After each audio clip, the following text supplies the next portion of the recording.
Broncos country, welcome to my 2025 NFL draft grades for the Denver Broncos. If you do enjoy this video, make sure you leave a like and subscribe to the channel as the support is greatly appreciated.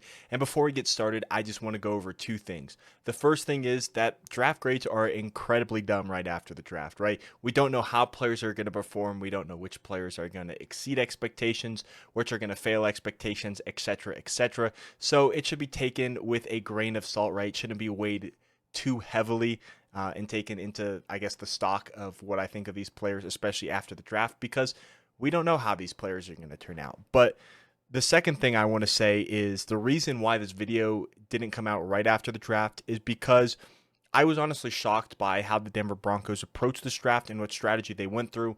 So I wanted to take a couple of days to fully digest and take in what the Denver Broncos did in the 2025 draft before giving out my grades and kind of sticking what I think of what I grade these initial players coming out of the draft, right? So I just wanted to say that. With that being said, let's go ahead. Let's jump straight into this video with the 20th overall pick in Jahdae Barron, cornerback out of Texas. Now, if you saw my reaction, I was shocked. I was really shocked at the Broncos drafting Jahdae Barron out of Texas because when you look at the roster, right, sure, we could have used some cornerback depth, but I thought we could get a player in the later rounds. But what the Broncos did here was actually a smart move, and they drafted their best player available at pick 20, and that was clearly Jahdae Barron. The best teams typically, right, you typically build your team through the draft. That's where you're going to get a majority of the new players rather than free agency, right? And the best players or the best teams are able to draft the best player available on their board. Of course, there are some exceptions and some changes to the strategy, right? Sometimes you need to draft a position of need, like if a team really needs a quarterback, and some teams combined best player available and position of need, right? But Jahdae Barron was clearly the best player available for the Broncos at 20, and to many draft analysts and many experts, Jahdae Barron was the best corner in the draft, right? You don't include Travis Hunter, right? Jahdae Barron was the best corner in the draft. I know a lot of people liked Will Johnson, including myself, but many experts believe Jahdae Barron was the best corner in the draft, and Barron is someone who is a very versatile player, right? He's most likely going to end up in the slot and starting at the nickel for the Denver Broncos, but he can play outside if you need him to. He can play back as a safety if you need him to, or he can even play in the box if you want him to as well. He's a great instinctual player, right? If he sees the ball in the air, he's going to go and get it and bring it down. I wouldn't say like a true ball hawk who's going to bring down 14 plus interceptions, right? In college, there have been some players who've done that, but he is very instinctual and he's going to go get the ball. He's going to blow up screens in the backfield. So if you try and throw a little bubble screen out to your running back, he is going to blow that up. He was very instinctual with that if you go and watch his tape. And another thing that you like about Jahdae Barron is he's going to help and support in the run game. He's going to help stop the run. He's going to go and help make the tackle, right? He is a very sure tackler. He is not going to miss many tackles, and that's something you love about a corner is the ability to tackle, right? And him plugging into the defense, I do think he's going to be a starter right away. I do think he's going to take over the nickel slot duty, which surprises me because I really like Jaquan McMillan. I think he's a heck of a player, and I like now that he's a part of our depth, but he was a really solid slot corner. So what do you do with him? Like the depth has improved tenfold, but you know, I thought Jaquan McMillan did fine last year, but in my opinion, Jahdae Barron is going to take over as the starting nickel corner. So there's that. But I really do like Jahdae Barron, and you look at the secondary with the two outside corners of the defensive player of the year, Pat Surtain. You got Riley Moss, who was really solid before he went down with injury. Then you got Jahdae Barron, and then you look at the depth, right? You got Jaquan McMillan. You got Chris Abrams-Drain, who you drafted last year. You got Damari Mathis. Really like that. And then the middle linebackers, you got Dre Greenlaw. You got Alex Singleton. Safeties, you brought in Talanoa Hufanga, and you have Brandon Jones, who was a great addition last year, right? Love the defense, love the addition, adding a strength on a strength. It was surprising, and I was really surprised by the pick, but I also really did like the pick of Jahdae Barron. So to me, this gets a grade of an A. Jahdae Barron is an excellent player, and he's going to help improve our team immediately. Also, I should say the Broncos probably never thought Jahdae Barron was going to be there at pick 20. So, you know, the Broncos could have been looking to trade back, but then when Barron was there, boom, they took their best player available, right? So there's that. But moving on to the second round, after the Broncos traded down twice, they selected running back RJ Harvey out of Central Florida. Harvey, to me, was one of those guys who I liked, but in the second round, I thought maybe a little bit of a reach.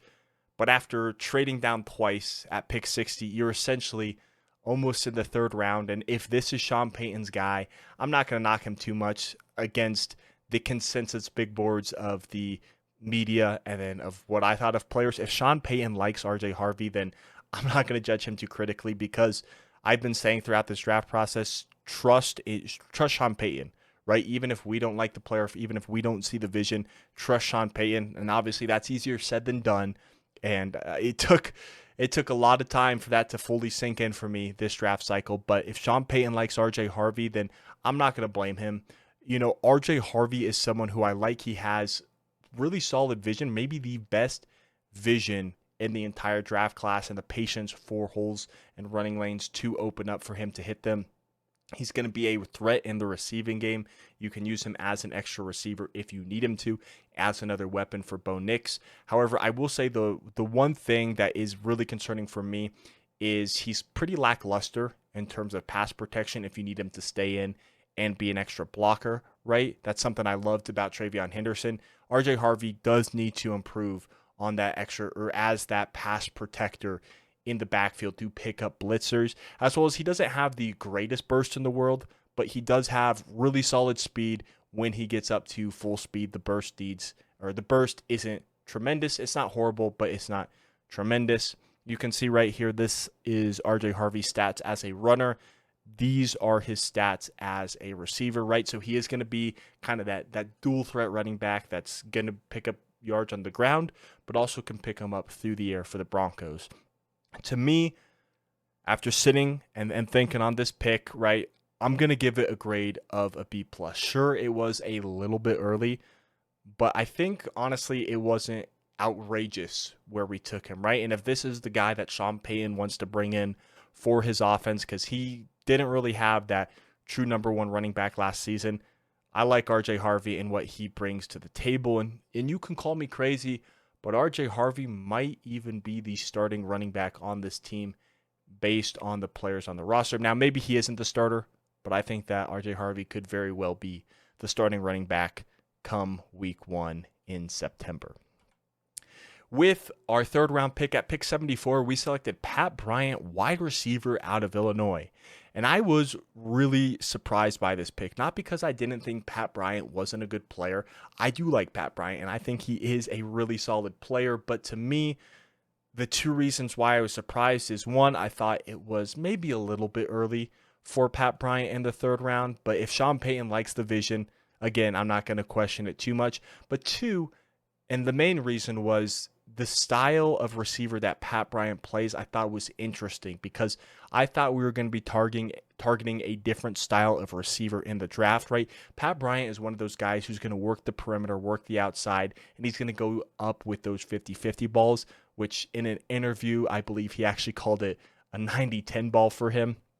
But like Pat Bryant, he's not the fastest guy. Speed isn't his game, right? He's got the ability to get open, doesn't have the craziest route tree, but is a solid route runner in the routes that he does run. Again, going to work the boundary. Kind of not this, or wasn't the style of receiver I was expecting, but I really did like Pat Bryant as a prospect and as a receiver. Again, maybe a little bit early, but do like Pat Bryant. It's interesting that we drafted this style of receiver, but again, I do like Pat Bryant, and honestly, Sean Payton said that he shows shades of Michael Thomas or something like that. Again, probably won't be Michael Thomas. I mean, that's a lofty expectation to put on a rookie. You hope he can become, or I guess turn into the level of a player that Michael Thomas was. But yeah, I like Pat Bryant, and so I'm going to give it a grade of a C+. A little early, a little surprised that we went with this boundary 50-50 jump ball type of receiver. But again, I really like Pat Bryant as a player. So to me, I think he can be involved in the offense early. It'll be interesting to see how the Broncos use him. Is this going to be a redshirt year for him?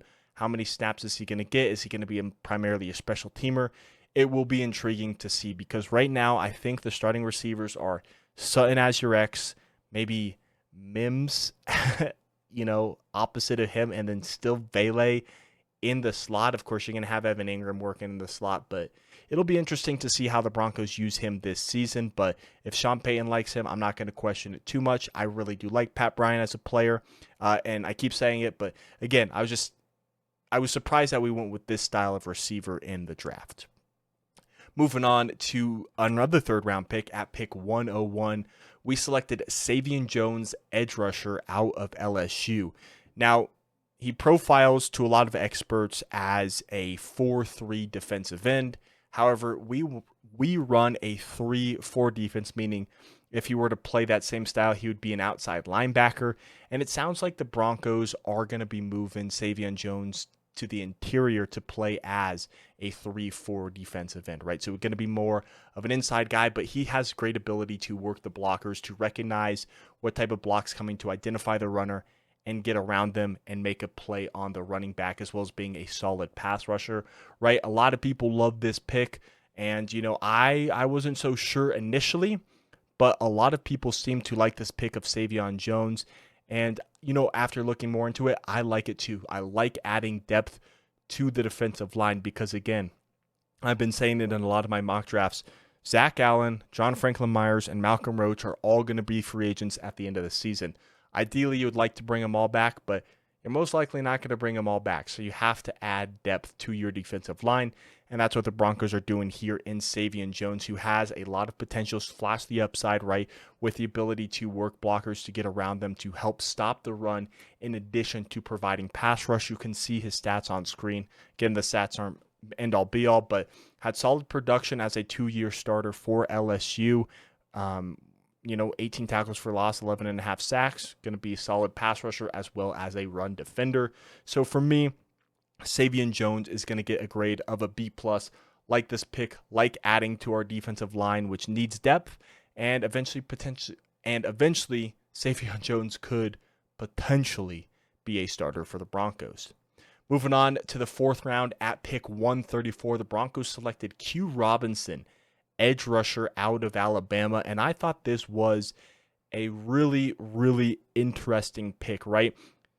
The past 2 seasons before this, the 2 seasons before this past season, he was sitting behind Dallas Turner and Will Anderson, right, at Alabama at the edge rushing position. And then this past season, he got the ability to start and went down with an injury. So we've seen flashes and we've seen the potential of Q Robinson, but he hasn't really had a full season to show all of his talents at Alabama. Of course, the injury really did suck, but he's a guy who played special teams and is going to be a special teamer for the most part his rookie year, but has the upside and has flashed the potential to be a really solid pass rusher in the NFL by getting around blocks, working blocks, and getting to the quarterback. Just hasn't had the production in college due to being behind 2 really talented edge rushers, as well as the injury, which unfortunately did cut his season short. But I see the vision of Q Robinson. Was a little bit shocked that we drafted him in the 4th round, but I do like the player of Q Robinson. I like what he's bringing to the Broncos as a potential depth piece to the edge rushing room. I like Nick Bonito, Jonathan Cooper, Jonah Ellis, right, Dondre Tillman. I like Q Robinson as well, so it'll be intriguing to see how he performs, but he will be a very solid special teamer, definitely in year 1 for the Broncos. For me, the Q Robinson is going to get a grade of a C+. I like it. I see the vision. Maybe a little bit early for me in the draft, but I like the player of Q Robinson, and I like what he can potentially bring to the Broncos, but of course, only time will tell. Then moving on to the 6th round at pick 216, the Broncos traded down, picked up this pick right here, and then a 7th. I guess technically they moved down and picked up a 7th, but we selected Jeremy Crawshaw, punter out of Florida. And in 53 games, you can see the stats: 190 punts, 8,820 punt yards, and averaged 46.4 yards per punt. And 2 of the last 3 seasons, he led all of the FBS in average yards per punt. And, you hope him coming to Mile High, coming to altitude with the thinner air, he's going to be able to boost how far he can punt the ball, because punters can be a weapon, right? You're flipping field position, you're pinning your opponent deep. So you need to have a good punter, and Crawshaw with the altitude can potentially increase his punt distance. Now, experts are saying he does need to improve the hang time, right?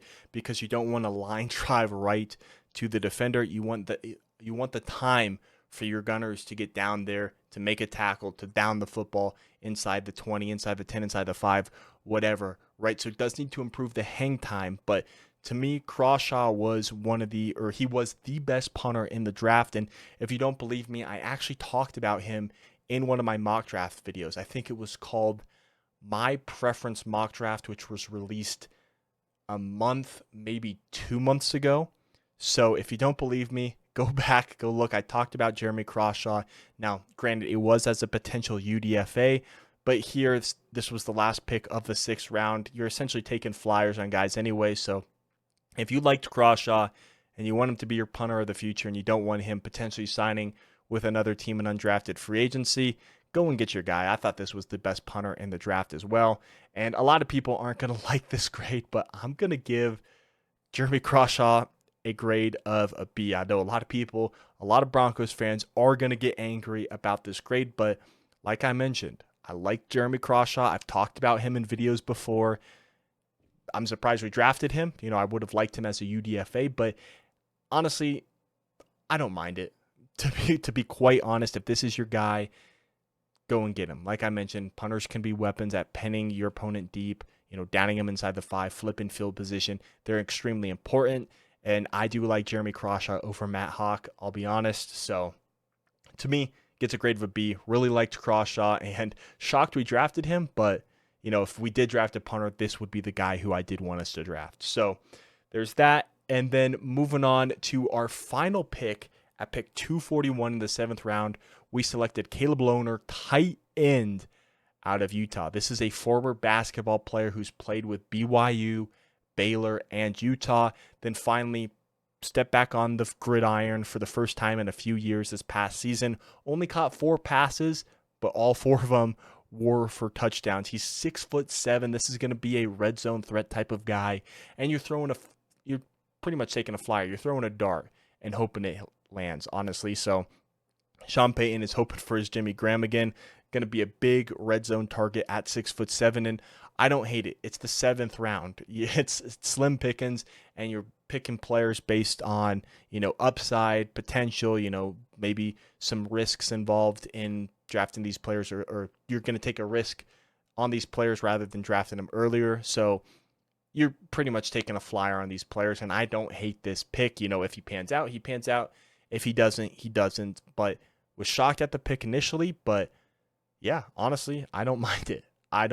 Caleb Lohner, a red zone threat, picked up a tight end, was not a tight end I was expecting the Broncos to draft at all, but why not? I'm going to give it a grade of a C because, again, you're taking a flyer, you're throwing a dart, whatever terminology you want to use, but if it hits, and you got a really solid red zone threat in Caleb Lohner. But yes, before we get to my final grade, I'm going to go over how I see the Broncos. Let me go ahead. Let me actually move my face cam so you guys can see this.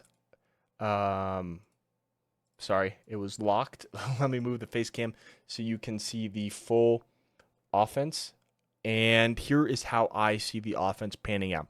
The offensive line should be no shock. It's returning the same starters as last year in Wattenberg, Miners, Powers, McGlinchey, and Bowles. Then the depth, you got Palczewski, Pert, Throckmorton, Gargiulo, and Alex Forsyth. Again, you're probably not going to keep both tackles. You're probably not going to keep 3 depth offensive linemen. This is just kind of preseason-ish. We're not including everyone, but we're just including some guys with depth. Of course, Bo is going to be QB1, with Stidham most likely being the backup. But we did sign Sam Ehlinger, and honestly, with 3 quarterbacks on the roster last year, I wouldn't mind keeping a third quarterback this year as well. Sam Ehlinger, former Texas quarterback drafted by the Colts. It'll be interesting to see how things play out if we really do keep 3 quarterbacks. But moving on to the receivers, you got Sutton, Mims, and Vele as your 3 starters, with Pat Bryant, of course, being a backup outside receiver, and then Franklin. You could honestly move him behind Mims if you wanted him as an outside. You could keep him in the slot. Really do like Troy Franklin, and I still love the upside that he brings. And then Trent Sherfield is your special teamer, with Evan Ingram being your tight end, but realistically, he's going to be out more as a receiver than a tight end. Adam Troutman is going to be the true inline tight end for the Broncos, with Caleb Lohner, going to be that guy you take a shot on. Of course, you also have Lucas Kroll and Nate Atkins in that room, with the running backs being R.J. Harvey, Jaleel McLaughlin, and Audric Estime. I do expect those guys to be the primary 3 backs for the Broncos this season. Of course, you got Blake Watson, you got Tyler Bidet, but we'll see if they make the roster, if they're going to be more practice squad guys, because I do think they're kind of on the bubble of active roster practice squad. And then you got Michael Burton as your fullback. Then moving on to the defense here, we've got the same defensive line in DJ Jones, Zach Allen, John Franklin-Meyers, Malcolm Roach being a rotational guy. You got Ioma Uwazurike, the former 4th-round pick. You got Sai'vion Jones, who it sounds like they're moving him to inside. Going to be a defensive end in the 3-4. And then you got the edge rushers in Benito, Cooper, Ellis, Q Robinson. You do have guys, right? I mentioned him earlier. I'm not including everyone on this roster, but Dondre Tillman is also there. Linebackers, Dre Greenlaw, Alex Singleton, Drew Sanders, Justin Strnad. You can see it. The biggest surprise might be Jahdae Barron as the starting nickel, but like I mentioned earlier, I do expect him to be the starting nickel corner for the Broncos over McMillan. McMillan is really good too. I love him for depth, but could he be frustrated and the Broncos potentially trade him? Maybe. I doubt it. But I like him as a depth piece, but, with how well he's played, he could be frustrated and could request a trade, but who knows? We'll see. Dude, I love both of our slot corners, but to me, I think you got to start Jahdae Barron. And then you can see the safeties. Brandon Jones, Hufanga, the rest of the guys. Depth, Sam Franklin is a special teamer. And then moving on to special teams, you got Jeremy Crawshaw, who I do believe will be the starting punter come August, September, right after preseason ends, start of the regular season in September. I do expect Crawshaw to be the punter for the Broncos, Will Lutz the kicker, and Mitchell Fraboni as the long snappers. Now, what is my final grade for the Denver Broncos? Well, to me, I'm going to give it a grade of a B-. I was between B-, C+, kind of in that range, but I'm going to give it a B-. I really like the Jahdae Barron pick. I think he's going to be a difference maker and an impact player on defense. R.J. Harvey, I've really warmed up to as the idea of being RB1. Of course, he's not going to be super polished and super all around as those top guys I mentioned earlier, but I really do like R.J. Harvey. Love the vision. Obviously, not the explosiveness, because he's not the most explosive running back, but the ability for him to have the speed, have the vision, can be an impact player in the receiving game. Really warmed up in the RJ Harvey pick than I've had previously when we initially drafted him. Like Pat Bryant, as I mentioned, as the player. And I do think he can be a really solid player for us. Love Sai'vion Jones as a depth piece. Q Robinson is an intriguing player with a lot of upside. Jeremy Crawshaw, I really like as a punter. And then Caleb Lohner is a really fun player with high upside as well. That is my grade of the Denver Broncos draft. Let me know what yours is in the comment section below. And if you did enjoy, make sure you leave a like and subscribe to the channel. Thank you so much for watching. My name is Parker, and I will catch you in the next one. Peace out.